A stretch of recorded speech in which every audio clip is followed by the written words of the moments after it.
Gracias a nuestro invitado que aceptó estar en este programa en una vez que está haciendo una visita, literalmente visita relámpago, una visita de pocas horas. Está en México Ariel Dulitsky, que es el presidente del Grupo de Trabajo de las Naciones Unidas sobre desapariciones forzadas o desapariciones involuntarias. Ariel está en México, estuvo reunido el día de hoy con funcionarios de primer nivel del gobierno mexicano, estuvo reunido con el secretario de Gobernación, Miguel Ángel Osorio Chong, estuvo reunido con el Procurador General de la República, Jesús Murillo Caram, y evidentemente el tema principal es lo que ha sucedido con los jóvenes desaparecidos de Ayotzinapa y toda esta serie de informaciones que han sido presentadas por la autoridad mexicana, particularmente del viernes a la fecha, la conferencia de prensa que dio Murillo Caram el viernes pasado, donde presentó testimonios e información, quedando pendiente, por cierto, la información forense que está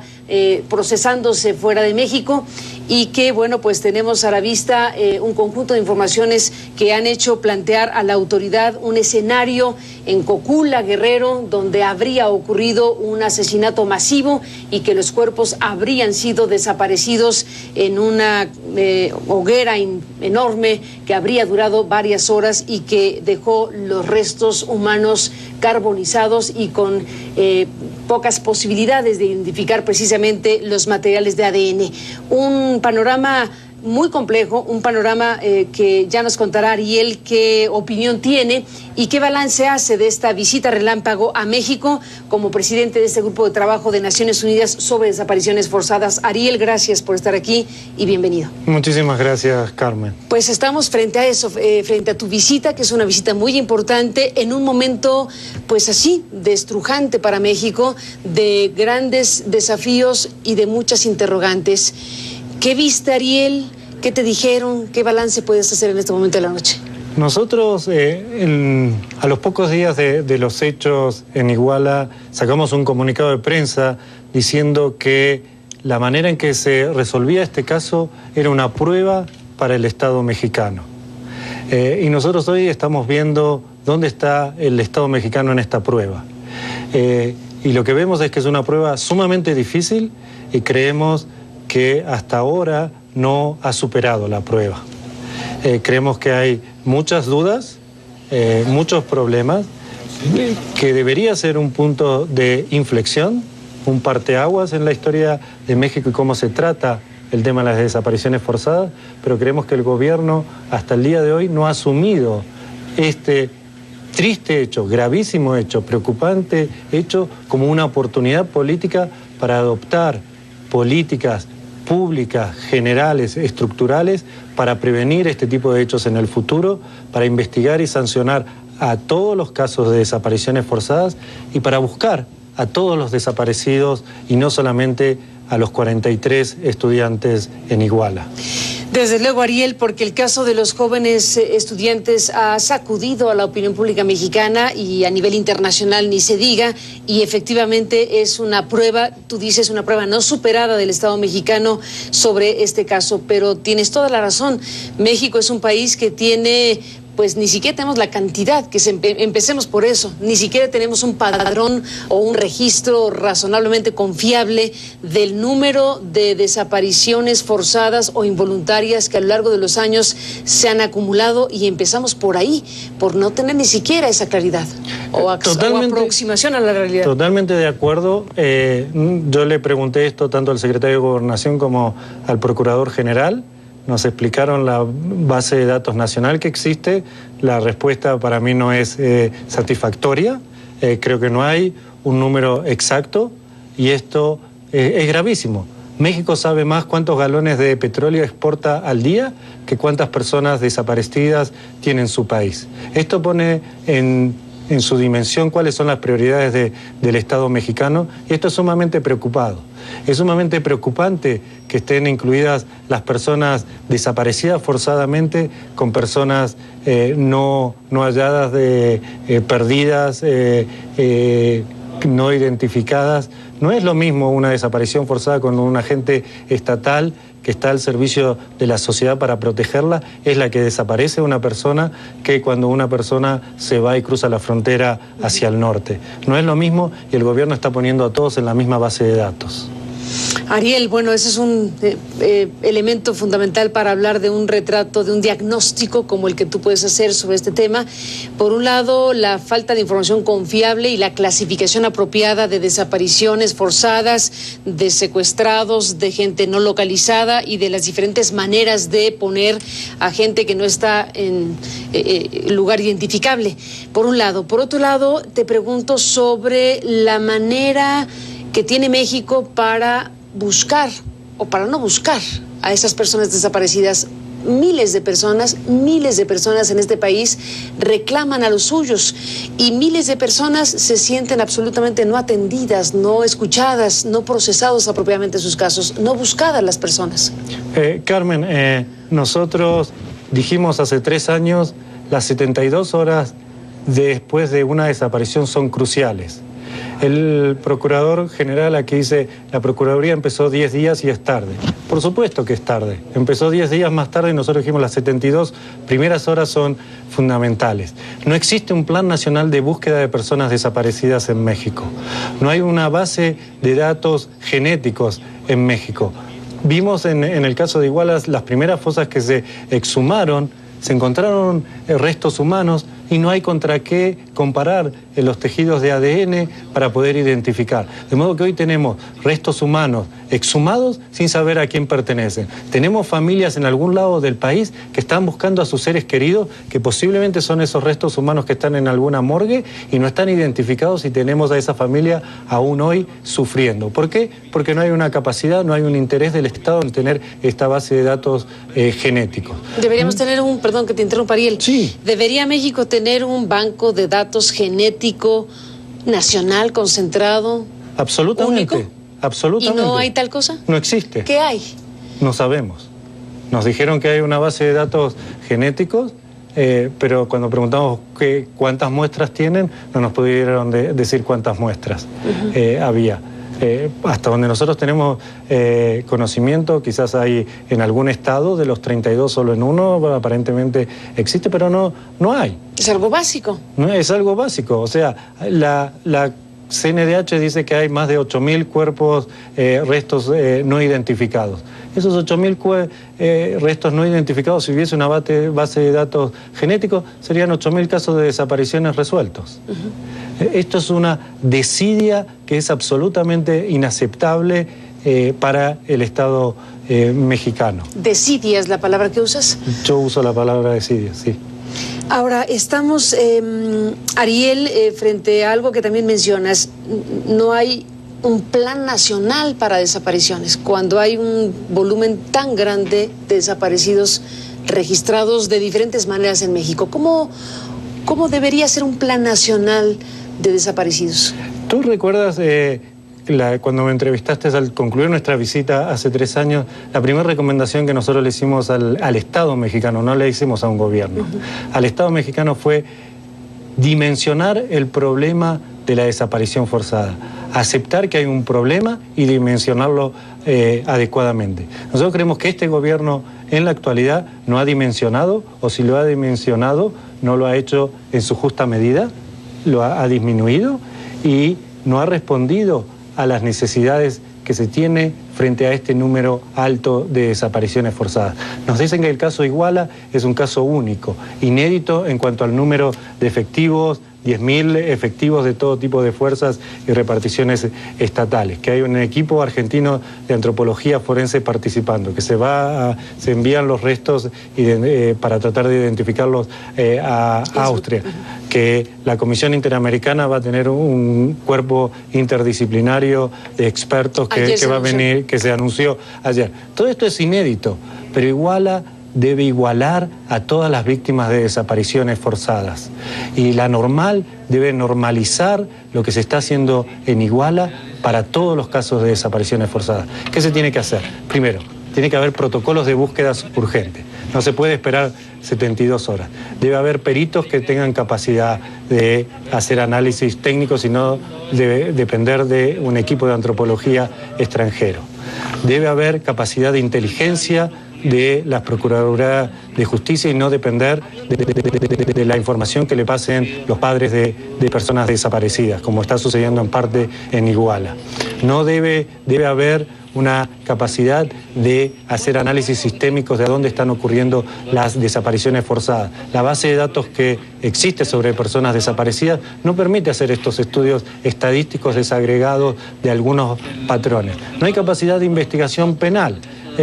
Fíjate, Carmen, 43 desaparecidos, no hay una sola persona de los 80 detenidos que esté siendo detenido, procesado por desaparición forzada. ¿Ninguno? Ninguno. Todos son casos de secuestro o crimen organizado. Pero la figura de la desaparición forzada no hay. Aun cuando logren condenar a personas, ninguno va a ser condenado por desaparición forzada, por lo menos hasta como están consignados hoy. ¿Aunque esté tipificado? Aunque esté tipificado. Y la tipificación es insuficiente. Y nosotros lo dijimos hace 3 años, el presidente Peña Nieto envió un proyecto de ley modificando la tipificación federal y hace 1 año que está durmiendo en el Congreso sin que se haya aprobado esa modificación legislativa. Ese es un gran tema. Bueno, todos estos son grandes temas, Ariel, porque la justificación que da el gobierno federal de por qué llega 10 días tarde es apelando al federalismo y apelando a que aquello ocurrió en una condición local, y aquí estamos hablando de clara conducta que conduce al tema de la desaparición forzada, que entendemos es un asunto federal, o debería serlo, 10 días después, que fue una eternidad para efectos prácticos.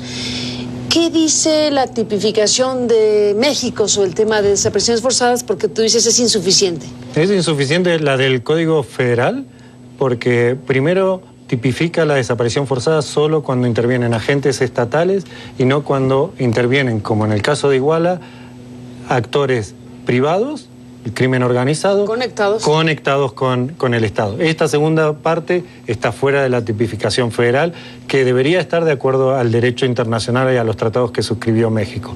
Y lo segundo es que la penalidad no es acorde a la gravedad del delito. La pena es de 40 años para un caso de desaparición forzada, es 80 años para un caso de secuestro. De modo que parece que el crimen del secuestro es más grave que una desaparición forzada cuando un agente estatal es el que está cometiéndola, y esto me parece que como política criminal es muy grave. Debería ser al revés. Como mínimo debería ser igual. Por lo menos igual. Por lo menos igual. Por lo menos igual. Por lo menos igual. Ariel, tuviste un encuentro, no sé de cuánta duración, si nos puedes contar, con Murillo Karam y con Osorio Chong esta misma tarde. Sí. O en la mañana, no sé qué hora fue. En la tarde, bueno, vienes llegando, en realidad llegaste a una visita rápida. ¿Cuánto duró la reunión? ¿Estuvieron? Aproximadamente 1 hora. Aproximadamente una hora. ¿Qué te pareció la reunión? ¿Qué balance haces? Mi balance es que el gobierno trató de explicarnos qué han hecho en términos de búsqueda y qué han hecho en términos de investigación. Y aparentemente con una autosatisfacción de que han hecho lo que debían hacer, que lo que han invertido en términos de recursos, de capacidades, no tiene precedentes. Pero he visto, por un lado, una absoluta limitación de tomar el caso Iguala como una oportunidad histórica para adoptar políticas públicas de largo plazo y solucionar los problemas estructurales. Aquí no hay, en la conversación que yo tuve, no he visto un análisis sobre qué falló en la prevención. ¿Quién tenía que haber prevenido estas desapariciones? ¿Cómo puede ser que hay presencia del Ejército y la Policía Federal y puede una policía municipal operar con el crimen organizado para que ocurran 43 desapariciones? La explicación que nos dieron cuando nosotros preguntamos por qué el Ejército estaba en las calles, nos dijeron para prevenir las actividades del crimen organizado. Y resulta que aquí no pudo prevenir que 43 personas desaparecieran. Hay una falla grave en la prevención, hay una falla grave en la búsqueda. 10 días después del Estado, y esto no hay un reconocimiento de esto, no hay un reconocimiento de que no hay capacidad científica instalada en México para hacer estos análisis que se requieren. O sea, estos son algunos de los síntomas y no hay un reconocimiento de estas incapacidades que tiene el Estado mexicano y hay quizás hasta una actitud de autocomplacencia. De lo que hemos hecho es lo suficiente y es lo que era necesario. Autocomplacencia quiere decir que en la explicación que te dan Murillo Karam y Osorio Chong el día de hoy se está valorando muy positivamente por parte del gobierno la investigación criminal que han llevado a cabo y digamos que eso es lo que están presentando como su logro mayor en este momento. ¿Te resultó convincente la explicación oficial sobre la desaparición de los chicos y esto que apuntaría a que fueron desaparecidos, asesinados y desaparecidos carbonizados? Yo, al igual que lo que dijeron los padres y al igual que dijo el procurador, estoy a la espera de los resultados científicos. Esto por un lado. Segundo, una investigación que hasta ahora la única evidencia es el testimonio. Nosotros tenemos experiencia, sabemos cómo se obtienen los testimonios en México, sabemos que todos los organismos internacionales han dicho que la prueba testimonial, fundamentalmente obtenida bajo tortura, es el patrón de la investigación penal en México. De modo que esto a mí, por lo menos, tengo un signo de interrogación hasta tener más evidencias. Pero lo que seguramente es más importante es 5 ideas que yo saqué de la conferencia de prensa del procurador, más allá de si es o no esta hipótesis. 1, que el procurador general dé una conferencia de prensa informando a la sociedad mexicana. Me parece que este es un hecho importantísimo de transparencia que hay que saludarlo. Es muy, muy positivo. 2, que haya dicho es una desaparición forzada, que haya nombrado con nombre y apellido de qué se trata esto. Me parece muy, muy importante. 3, que haya dicho llegamos tarde, que lo haya reconocido. 4, que haya dicho esta investigación sigue abierta. 5, que haya dicho seguimos buscando a los normalistas. Estas 5 ideas son fundamentales y nosotros estamos esperando y viendo que el gobierno cumpla estas 5 ideas principales, que es una desaparición forzada y que la investigación sigue abierta. Y esto es el mensaje principal que ha dado y el último mensaje muy importante que dio el Procurador General en su conferencia de prensa es que los normalistas no son parte del crimen organizado.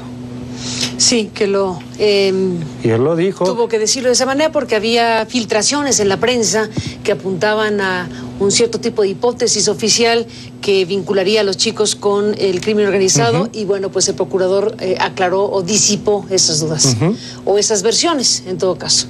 En estos 3 minutos que nos quedan, ¿con qué te despides? ¿Con qué me despido? Primero, yo tuve la suerte de encontrarme con los estudiantes y con algunos de los padres de familia.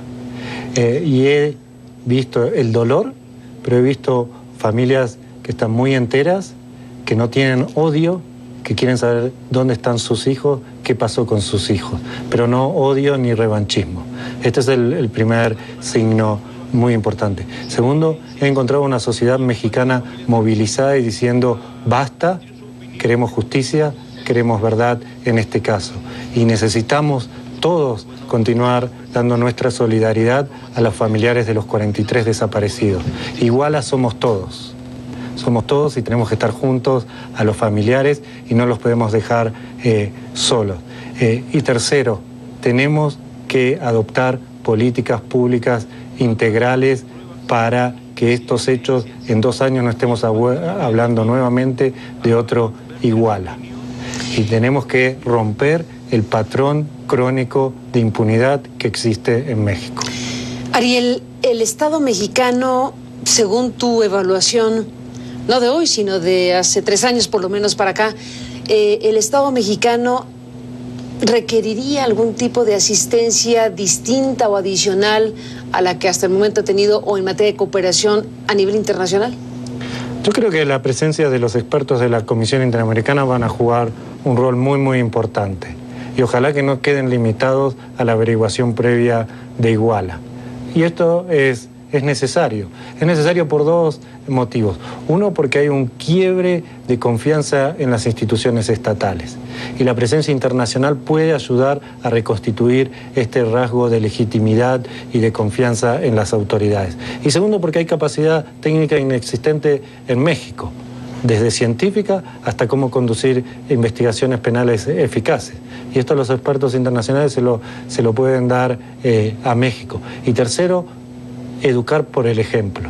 Cuando los expertos internacionales vengan y muestren cómo tratan de manera digna a las víctimas y a los familiares, este ejemplo debería calar fuerte y hondamente en los funcionarios mexicanos.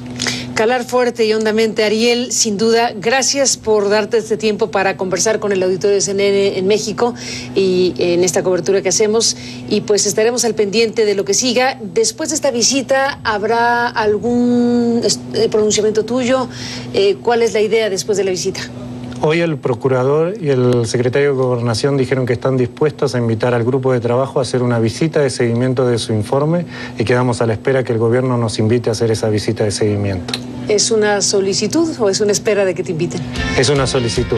Es una solicitud. Y nos dijeron que con todo gusto la harían, así que esperamos que cumplan con su compromiso. Y que sea pronto.